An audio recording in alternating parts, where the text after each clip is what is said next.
श्री महाप्रज्ञ गुरवे नमः।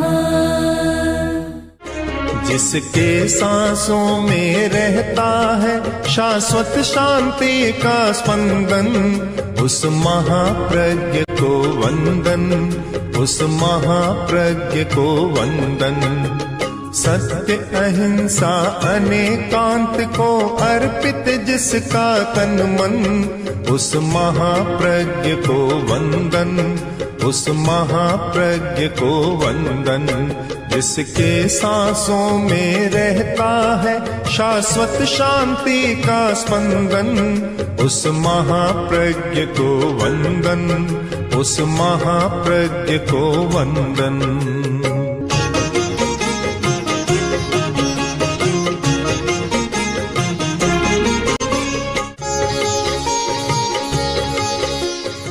नमो अरहंताणम, नमो अरहंताणम। संस्कृत के दो शब्द दुर्लभ और सुलभ। जो वस्तु कठिनाई के साथ मिले वह दुर्लभ की सूची में चली गई, और जो वस्तु सहज मिल जाए, ज़्यादा श्रम न करना पड़े, ज़्यादा साधना भी न करनी पड़ी, वह सुलभ की सूची में चली गई। दो सूचियां बन गई, एक दुर्लभ की सूची और एक सुलभ की सूची। कुछ वस्तुएं हैं जो दुर्लभ हैं और कुछ वस्तुएं सुलभ हैं। जो दुर्लभ है उनका मूल्य अधिक हो गया, सुलभ का मूल्य उतना नहीं होता, कम होता है, सहज मिल जाती है।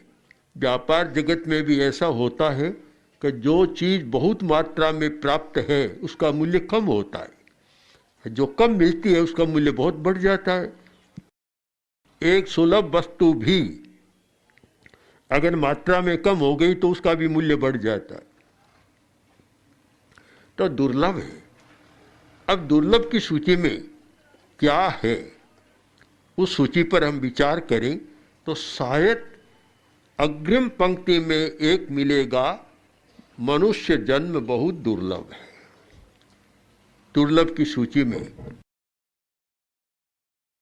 हम आगम को देखें, चत्तारि पर मंगाणी दुल्लहाणी जंतुणो मानुषत्तम सुई श्रद्धा संजमम्य वीरियम।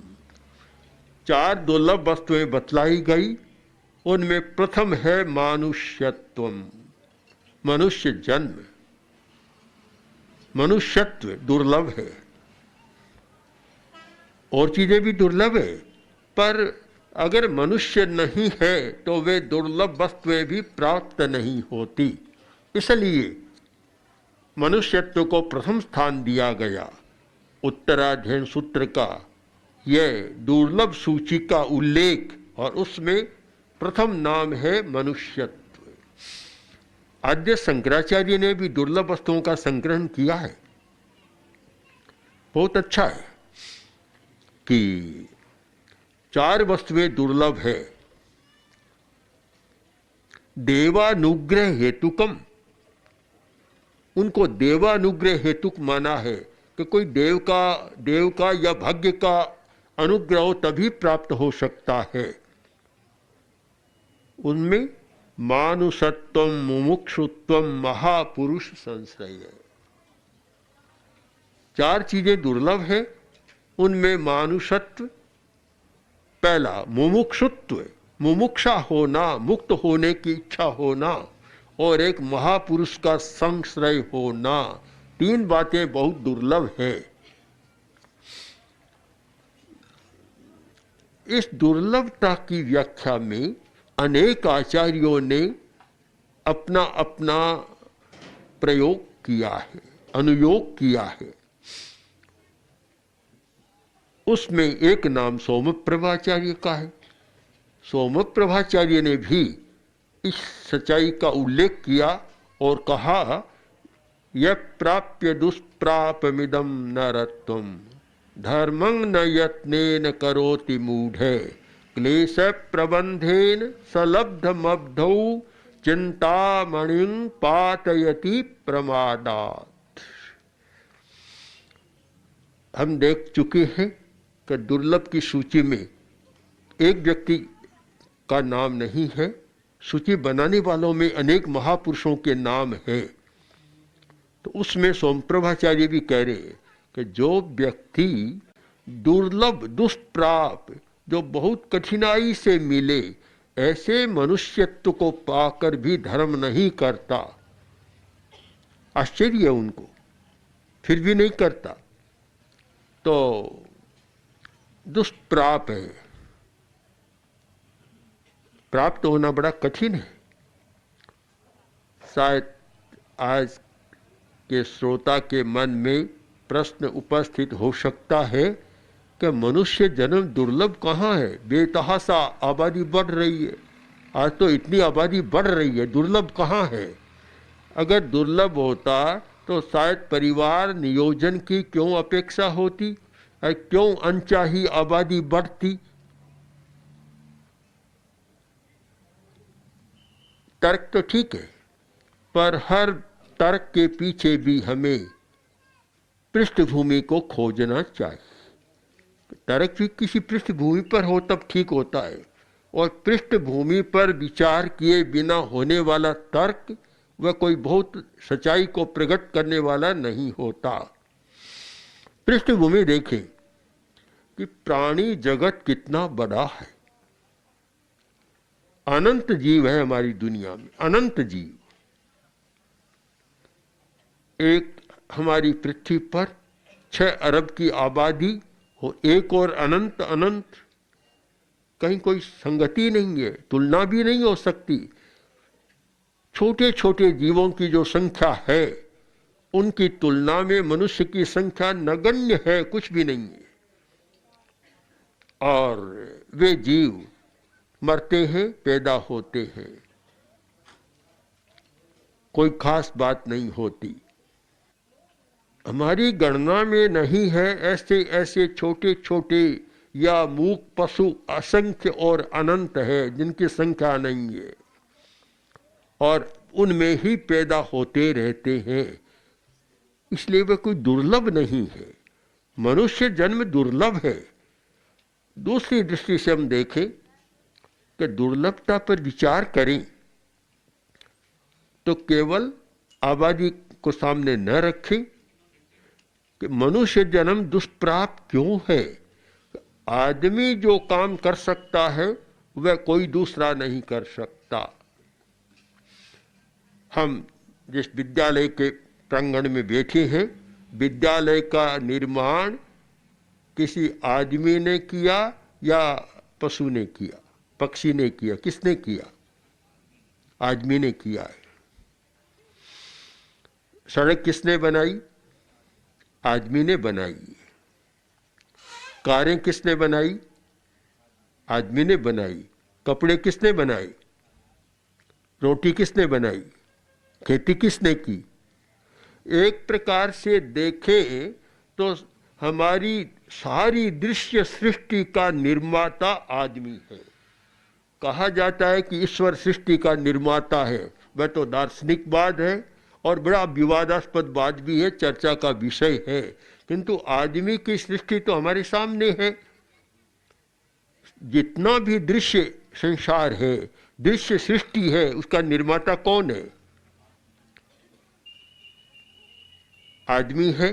तो यह कहने में हमें कोई संकोच नहीं होता कि दृश्य सृष्टि का निर्माता, सृष्टिकर्ता कौन? आदमी है। तो दुष्प्राप है।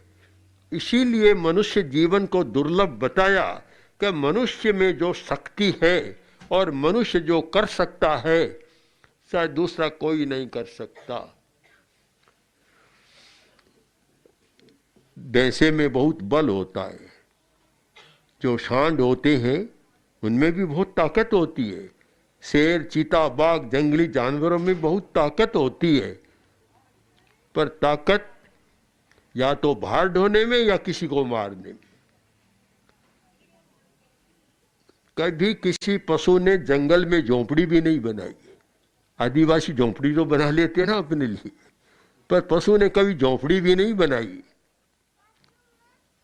इस पहलू से हम विचार करें तो मनुष्य का जन्म और मनुष्य का जीवन दुर्लभ है, क्योंकि निर्माण की शक्ति और साथ साथ ध्वंस की शक्ति जितनी मनुष्य में है उतनी किसी में नहीं है। इस सारे संदर्भ में हम कहें कि दुष्प्रापमिदं नरत्वम, मनुष्य का जन्म है दुष्प्राप है, प्राप्त होना मुश्किल है, क्योंकि उसकी प्राप्ति में इतने अच्छे परमाणुओं का योग होना चाहिए, तब आदमी का दिमाग बनता है। कितनी शक्ति मिलती है तब आदमी का दिमाग बनता है। ऐसा दिमाग कंप्यूटर का युग है और सुपर कंप्यूटर तक आदमी पहुंच रहा है, पर आदमी का दिमाग तो सुपर कंप्यूटर को ही बनाने वाला है, उससे ज्यादा सुपर है। तो सारी शक्ति, कल्पना, चिंतन, वीर्य सब आदमी में समाया हुआ है। इसलिए मनुष्य का जन्म दुर्लभ है, यह कहना बहुत संगत बात है और बहुत भारी सच्चाइयों को प्रकट करने वाला है। एक आदमी अपने आप को बहुत बड़ा मानता है, बड़ा बन गया और अपने आप को बड़ा मानता है और दूसरों को कष्ट देता है, वह सामाजिक प्राणी नहीं है, उसने समाज की संधि को तोड़ा है। अपराधी आदमी, चोरी करने वाला, डाका डालने वाला या बम विस्फोट करने वाला असामाजिक तत्व कहलाता है, सामाजिक नहीं कहलाता, असामाजिक तत्व है। अगर सामाजिक हो तो वह समाज के किसी भी सदस्य को कष्ट नहीं पहुंचा सकता, क्योंकि समाज की पहली शर्त है कि तुम मुझे मत सताओ, मैं तुम्हें नहीं सताऊंगा। इस शर्त पर सारा होता है। अगर जब दूसरों को सता रहा है तो फिर सामाजिक नहीं हो सकता। हम देखें तो सृष्टि के निर्माण में, यानी मनुष्यकृत सृष्टि के निर्माण में, हम ईश्वरीय कृत सृष्टि की चर्चा को अभी छोड़ दें। मनुष्य ने जिस सृष्टि का निर्माण किया है उसमें, उसके मूल में अहिंसा का तत्व काम कर रहा है और वह अहिंसा का तत्व काम कर रहा है। इसीलिए आचार्य ने ठीक कहा कि दुर्लभ मनुष्य जन्म को पाकर जो धर्म की साधना नहीं करता उसका जन्म व्यर्थ चला जाता है। वह स्वयं भी सुखी नहीं बनता और दूसरों को भी सुखी नहीं बनने देता। जिस व्यक्ति के मन में हिंसा की भावना होती है वह स्वयं सुखी नहीं बन सकता, जिसे आज की मनोविज्ञान की भाषा में कहते हैं, जिसमें नकारात्मक भाव होता है, नकारात्मक चिंतन होता है, वह सुखी जीवन नहीं जी सकता। यह नकारात्मक भाव, नकारात्मक चिंतन क्या है? हिंसा है।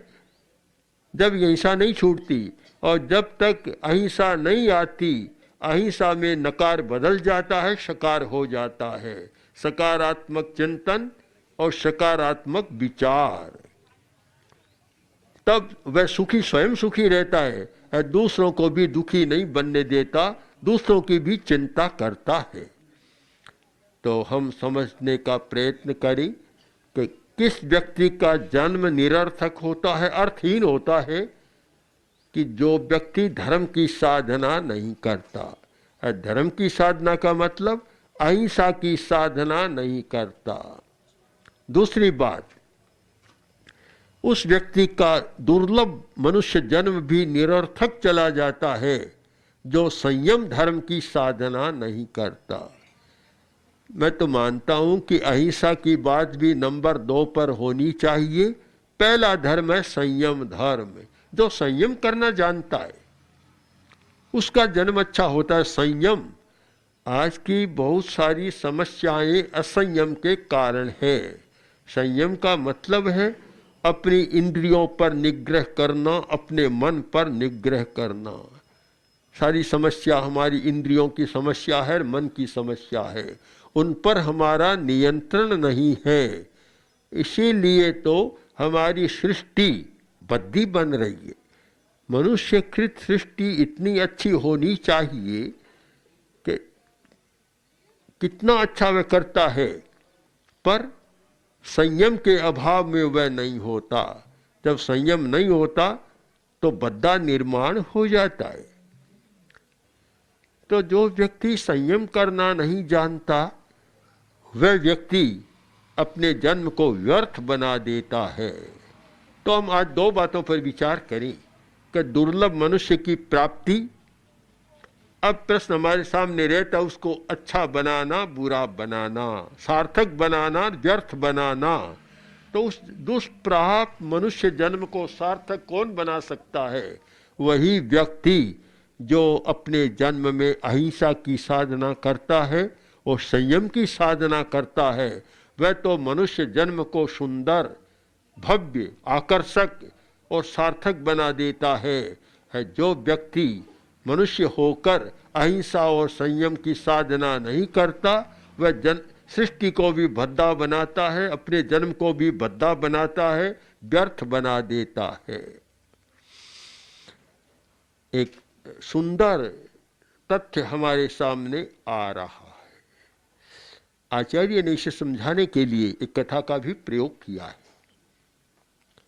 एक गरीब आदमी था, पास में पैसा नहीं था, बहुत दुखी था। किसी तपस्वी के पास, सन्यासी के पास पहुंच गया और गिड़गिड़ाया, अपने दुख की गाथा गाई। सन्यासी भी प्रसन्न हो गया। उसने कहा, देखो मेरे पास तो कुछ नहीं है, मैं कुछ रखता नहीं हूं, किंतु तुम अमुक स्थान पर जाओ, जाना बड़ा मुश्किल है, ऊंची पहाड़ की चढ़ाई, भयंकर जंगल और हिंस्र पशुओं से घिरा हुआ जंगल, खतरा भी है, जाकर कोई वापस आ जाए तो श्रेय मानो, न आए तो मुझे कष्ट नहीं देना, मुझे शिकायत मत करना, उलाहना मत देना। खतरे के स्थान पर मैं तुम्हें भेज रहा हूं, बड़ा खतरे का स्थान है, पर उस रोहणगिरी के शिखर पर अगर तुम चले जाओ तो वहां कुछ बढ़िया बढ़िया पत्थर पड़े, वो चमकीले, बहुत बढ़िया है। वे पत्थर एक ले आना और तुम्हारी सारी गरीबी समाप्त हो जाएगी। आखिर आदमी में साहस भी होता है और कठिनाई को झेलने की ताकत भी होती है, और उसके पीछे स्वार्थ की सबसे बड़ी प्रेरणा हमारी क्या है? मैं स्वार्थ को बुरा नहीं मानता, स्वार्थ तो बहुत अच्छा है। स्वार्थ की प्रेरणा नहीं हो तो इतना विकास भी नहीं हो सकता। स्वार्थ कोई बुरा नहीं है, अति हो जाए तब स्वार्थ बुरा बनता है। तो स्वार्थ की प्रेरणा कि मुझे आगे अच्छा कुछ हो जाएगा, स्वार्थ की प्रेरणा थी। सारी कठिनाइयों को झेलकर जैसे तैसे रोहनाद्रि के शिखर पर चला गया, वहां पहुंच गया और वह पत्थर जो बताया था लेकर आया। आकर बोला कि महाराज मैं आ गया हूं, बड़ा कष्टदायक था काम, पर आपकी कृपा से, आपके प्रसाद से मैं कठिनाई को पार कर गया। अब कहिए मैं पत्थर को क्या करूं? तपस्वी ने कहा, देखो ये सामान्य पत्थर नहीं, ये चिंतामणि रत्न है। चिंतामणि पास में रखो, जो मन में सोचो वह तैयार। भोजन चाहिए तो रसोई जलाने की जरूरत नहीं, करने की जरूरत नहीं, भोजन का थाल तुम्हारे सामने तैयार। पानी चाहिए तो पानी तैयार, मकान चाहिए तो मकान तैयार, कपड़ा चाहिए कपड़ा, दवा चाहिए, दो चाहो इस पत्थर में से तुम्हें मिल जाएगा। अब भला चिंतामणि रत्न जिसके पास आ जाए, क्या बात है। बहुत खुश हो गया, लेकर आ गया और कुछ किया भी। देखा कि यह तो बड़ा आश्चर्य है, कि जो सोचता हूं वह तैयार हो जाता है। एक दिन वह नौका विहार कर रहा था, समुद्र में कोई जा रहा था, समुद्र को पार कर रहा था, और पास में वह चिंतामणि रत्न था। उसको देखा, उसके आश्चर्य को देख रहा था, हाथ में लिया। और कोई संयोग बस कोई ऐसा आया कि कोई अवरोध आया, कोई पक्षी आया और कुछ आया, सामने कोई अवरोध आया। तो उसने प्रयोग किया कि अवरोध आता है, अभी चिंतामणि इस रत्न को फेंकता हूं और समाप्त हो जाएगा। प्रमादवश पूरा विवेक नहीं किया। जब मनुष्य की विवेक चेतना काम नहीं करती है, विवेक सो जाता है तो सारी सृष्टि सो जाती है, सारी सुंदरताएं सो जाती है, सारी कल्पनाएं समाप्त हो जाती है। और एक विवेक चेतना जागृत होती है तो आदमी बहुत कुछ कर सकता है। विवेक शून्यता का परिचय दिया, प्रमाद में चला गया और उसको फेंका, बस वापस मिला ही नहीं। तो कवि ने ठीक लिखा, आचार्य ने, क्लेश प्रबंधेन सलब्धमब्धो, क्लेश के साथ ऐसे नहीं मिला, कितने कष्ट के साथ जो मिला था, चिंतामणि रत्न को उसने समुद्र में फेंक दिया, खो दिया।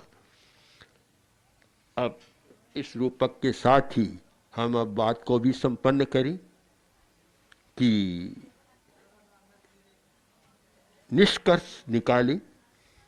पहला निष्कर्ष यह था कि मनुष्य का जन्म दुर्लभ है, और दुर्लभता के बारे में भी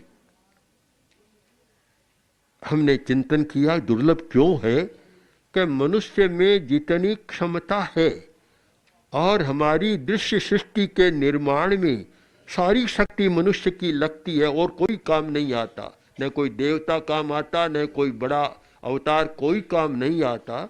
हमारी सारी दृश्य सृष्टि का निर्माता, चाहे भाग्य विधाता कुछ भी कहो, आदमी है, मनुष्य है, मनुष्य का जन्म है। क्यों कि उसमें ज्ञान है, चिंतन की शक्ति है, कल्पना की शक्ति है, स्मृति की शक्ति है, उसमें पहचान है, प्रतिभिज्ञा, तर्क भाषा का प्रतिभिज्ञा है, उसमें तर्क है, उसमें अनुमान करने की क्षमता है, उसमें रहस्यों को जानने की क्षमता है, वह नियमों को जानता है, सत्य की शोध करता है। इतनी सारी ज्ञानात्मक क्षमता और उसमें भावात्मक क्षमता, वह प्रेम करना जानता है, स्नेह करना जानता है और राग द्वेष करना भी जानता है। भावात्मक क्षमता भी उसकी असीम, ज्ञान की शक्ति भी असीम, और उसमें सृजनात्मक शक्ति है, क्रियात्मक शक्ति है। वह निर्माण में भी, अभी तो मनुष्य के सामने कोई दुनिया में नहीं टिकता, देवता भी नहीं टिकता। देवता भी क्या करता है, थोड़ा मोटा करते हैं कि देवता, अरे आदमी इतना बड़ा देवता है ही कहाँ। कुछ तो तीनों शक्तियां, ज्ञानात्मक, चरित्रात्मक, आचरणात्मक और क्रियात्मक, तीनों शक्तियों का एक अधिकारी है व्यक्ति, प्राणी, वह है मनुष्य। तो पहले तो हमने समझने का प्रयत्न किया कि मनुष्य जन्म दुर्लभ क्यों है। जिस व्यक्ति के पास इतना बढ़िया मस्तिष्क है, किसी दुनिया के प्राणी के पास नहीं है, तो ये मनुष्य जीवन दुर्लभ है। अब इसके बाद दूसरा हमारा जो निष्कर्ष होना चाहिए कि इतना दुर्लभ तत्व पाकर उसका उपयोग कैसे करें, ये बड़ा प्रश्न है। ओम श्री महाप्रज्ञ गुरवे नमः। ओम श्री महाप्रज्ञ गुरवे नमः। ओम श्री महाप्रज्ञ गुरवे